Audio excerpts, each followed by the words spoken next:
what is going to be the future driving brands in the market? Don't you think it's going to be more the Chinese brands that are going to put more pressure on the market? Oh, yeah, definitely. They're closer to the market, geography, lower cost. They're going to be quite aggressive from a pricing point of view. Shipping costs are a lot more to Europe and US. It's going to become harder for them to compete. With 30 years' experience in auto logistics and state-of-the-art locations in 5 major Australian cities, Precar Fleet Services are a premier all-in-one solutions provider for commercial vehicle fleet operators, leasing companies and original equipment manufacturers. Please visit precar.com.au and click on the link to Fleet Services. This is where it's interesting. Australia's changing. If you think back in the decades, you had local-made cars, Fords, Holdens, Chryslers, Nissans, these were, and Mitsubishis, these were big brands in Australia. You then had this migration of the Japanese brands come in and take over the Toyotas, or the Mitsubishis, the Hondas. I almost forgot some of those key Japanese brands for a sec. So, the Mazda and the Korean brands are still going to be strong, as is Toyota, but you're seeing the Chinese brands really ascend because of their mastery and investment in EV. And it's interesting, I was over in Munich. There was a mobility convention there in September. And it was interesting talking to some of the German automotive executives from a number of different car companies, and even the consultants. A few of us got together over a few beers. And speaking to the Euro consultants, they were shocked. In fact, in many ways, they were a little bit embarrassed about how they actually realised they were a little bit arrogant and naive in their outlook towards the Chinese car companies. Because at this mobility convention, it was very much clear, or made very clear to the industry in Europe, that the Chinese brands were not a token little industry off to the side making inferior quality cars. That invested heavily for a long period of time in EV, and then leapfrogged the Europeans in so many ways with technology and connectivity, and the interface with the car and the customer was exceptional. So that was something they're very embarrassed about. When you look at this country, and Europe's a long way from China,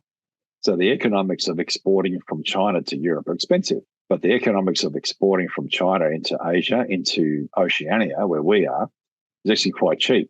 It's fast. They can get product here quickly, and it's actually cheap to do so. So it's not an expensive shipping route to pile a whole lot of cars in a car carrier and get them down here within 2 weeks. That can be done very quickly and efficiently. So we spoke to Christophe de Perna, the great Christophe de Perna, 4 years ago almost now, and he was the one that was saying that we're ready for the Chinese revolution of the composition of cars coming here is going to very much be Chinese.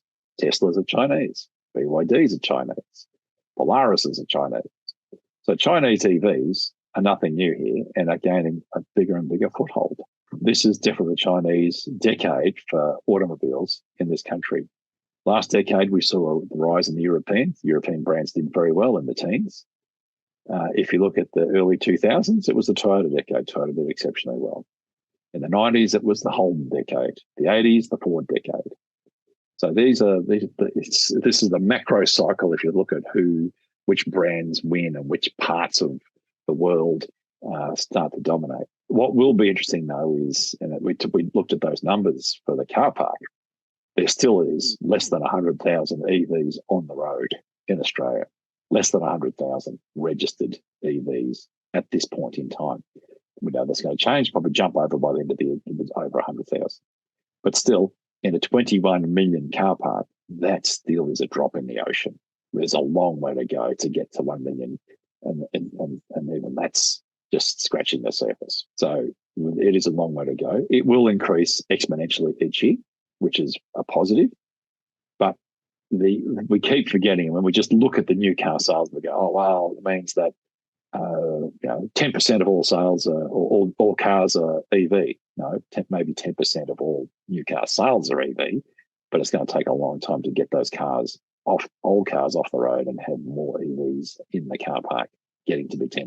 What you'll find is we as a country are very good at buying Chinese vehicles and Chinese products. They've been around a long time. The majority of your sales will be actually to mainstream Australia because they're affordable products. It's the price-conscious buyer that buys Chinese. And sadly, it's those people that used to buy Fords and Holdens. They'll buy the Chinese cars because they present such good value for money. The majority will be basically value buying EV owners that'll buy the EV.